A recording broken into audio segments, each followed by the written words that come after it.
Don't Starve Together has quickly become one of my most favorite games ever, for many reasons, including but not limited to world shaping, crafting, and especially the boss fights, which temper the other survival aspects of the game, for better crafting recipes and for even better and better loot.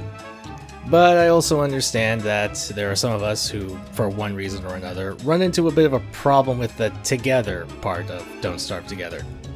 Whether it's because we can't depend on some randoms to help with consistent boss kills, or the friends we would normally play with are far too busy to spare the time. And so, in order to progress, we must come at these bosses solo. This tutorial will serve as a guide to both set up and defeat Klaus on your own. Now the Klaus fight is a right and proper boss fight to be sure, but his constant semi-random spawns and over-aggression in his second phase have made it a real pain to deal with him in a single player setting. Oh sure, you could grind him down, but then the fight turns into a massive resource dump. And while Klaus' loot is good, it's not so dependable as to justify said resource dump. All the same, he's the only source for more mandrakes, and of course, is the only practical chance at the much desired Krampus Sack, sitting at a 10% drop. And as a, what I like to call, reservoir boss, his loot pool extends to most of the other bosses in the game. Getting a bundling wrap or mushlight blueprint from Klaus, particularly in an early run, can be massive. Now, this tutorial is not meant to update, overshadow, or otherwise replace any other solo Klaus videos out there, rather as a means to help other players like myself and share with the community a solid strategy to defeat a valuable boss. I would also not call this strategy a cheese method per se, as in all honesty all we're doing here is what the developers intended. Crafting and creating an arena to strategically give us the advantage in a fight that we would otherwise be overwhelmed in, and use up a bunch of hard-earned resources for a small chance at some good loot. Maybe. In other words, work smart, not hard. If this method hindered and beat Klaus for us, then yes, you could call it cheese. Otherwise, anytime you'd build an arena with walled off sections like with Dragonfly, or replace the slow turf surrounding most bosses with cobblestone turf for better movement speed, could be called a cheese strat, and I just don't buy into that. Lastly, the video that inspired me to come up with this method and work it to a science will be linked in the description below. So without further ado, let's get into how to defeat Klaus solo using what I like to call the gate method. Now the materials you're going to need for this method are 2 boards, 1 fleshy bulb. Those are the bulbs you plant and turn into lure plants. So yeah, the earliest you can do this method is going to be spring.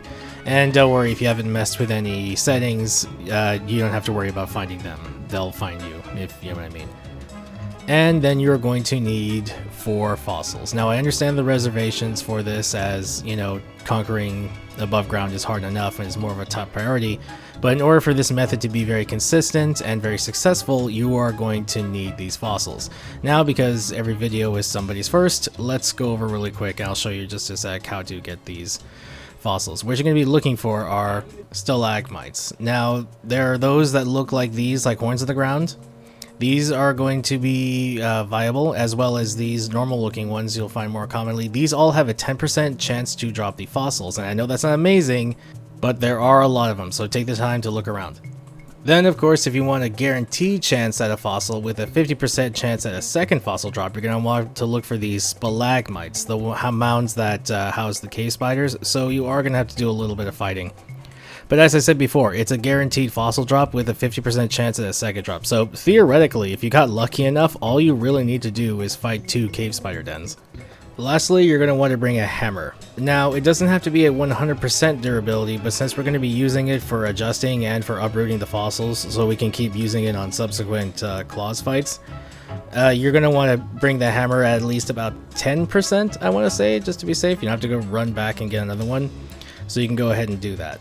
Now, this is just a special thing I'm doing for the purpose of this tutorial video. Is I would say for yourself as well, until you get it down with the spacing, bring 1 rock wall. Now, I'm actually going to be using this to illustrate. I'm going to be using it as a bit of a tape measure. So until you get used to the spacing on your own, I would recommend bringing this 1 rock wall and following my lead on this one so you get the spacing down. Now, of course, other things you're going to want to bring with you. This method does make the fight easier, doesn't do the whole fight for you. As it is a boss fight proper, you are going to want to bring your healing items and foods as necessary, your weapons of choice, and of course your armor of choice. Alright, with our materials in hand, time to move on to the setup. So what you're going to do here is we're always going to use the loot stash as our center for orientation. So from the loot stash, I'll illustrate with the wall, you're going to want to count 7 units out. Now I am counting your character, in this case Ward, as 1 unit across because that's how big they are. So this is from where the rock wall is, 2, 3, 4, 5, 6, and then 7. Now the wall is on 8, but I'm on 7. So this is where we're going to make our first sign. This is where the boards come in. Now, you're going to want the directional sign. I don't know if there's a huge difference. I haven't tried, but I've always used the directional sign and it's never let me down. So just go ahead and go with that over the regular sign. Once that's complete, now we're going to set up a fossil. Now we need the no idea on his right and left to get caught up in these. So what you're going to do is, it's going to, like I said, it's going to take a little bit of practice, but you want to eyeball it. You don't want it to be right next to the directional sign. You want to be a little bit ahead of it. That should be fine. And what you want to do is test it yourself with your character, because your character is 1 unit across as well, just like the no idea. Now the reason we have 2 sets of fossils is just in case they decide to go around like that. So go ahead, find a good placement, set it down, and then test it yourself. The left side is now done. Okay, now to get the right deer, you're going to want to go 1, 2, 3, 4 across. Go ahead and set up your sign. It doesn't have to be astronomically precise. It doesn't have to be symmetrical. Just as long as you get the general placement down, it's going to be just fine. Do likewise with the other side. Whoops, I think I just slipped around that normally. And once you're satisfied with the results, we can go ahead and moving on to Klaus himself. And this is where the fleshy bulb comes in. Now the loot stash, he can't destroy. He also can't destroy the lure plant. So you're going to want to go about 1, that's a little bit too far, 1, 2 units across, maybe a half, just to be safe. There we go. Now we have successfully made the gate method in a way that will gate both his deer and Klaus himself. So, all that's left now is the fight. Oh, one last thing. I do recommend waiting all the way till the next save point so you have a safe rollback in case you need to make any adjustments or in case the fight, for whatever reason, goes south. Just always safe to be cautious that way. Alright, to get the fight underway, simply grab the deer antler, as always, use it on the loot stash, which of course will not work, and spawn Klaus. Now, your spawn is obviously not going to be like mine. 9 times out of 10, he can spawn anywhere around the loot stash. The point is to just find him as quickly as possible and start leading him like so through the main part of the gateway and into the gate itself. And there you have it. We could, as long as you had enough food, you could be here for days and he wouldn't bother you. You have now successfully gated Klaus and his no idea. Now, it is going to take a few tries, which is why, again, I suggest the rollback heavily. Don't panic if one of the no idea just happened to slip through the center like that. If you want to experiment, go ahead and close that gap between the two no idea if you wish. But right here I just want to emphasize how you want to generally go about kiting him. We want to punish his claw swings. You always hit there. I'm using 4. You might want to, until again you get used to the method, use 3. Punish the swipes again and go in for 3, and then just keep going like that. Now, we are going to see a little bit here an instance of the deer sometimes going off. I don't know what causes this. I don't know if it's because this is on console, but sometimes the deer will go off. They won't successfully cast, but they will go off. Now in the Krampi fight, I personally like to bring a pan flute just to deal with them normally, and this can happen sometimes, as you see over there with the second Krampus. It looks like he's, if I didn't put him to sleep there, he would have got caught up in the main trap like Klaus.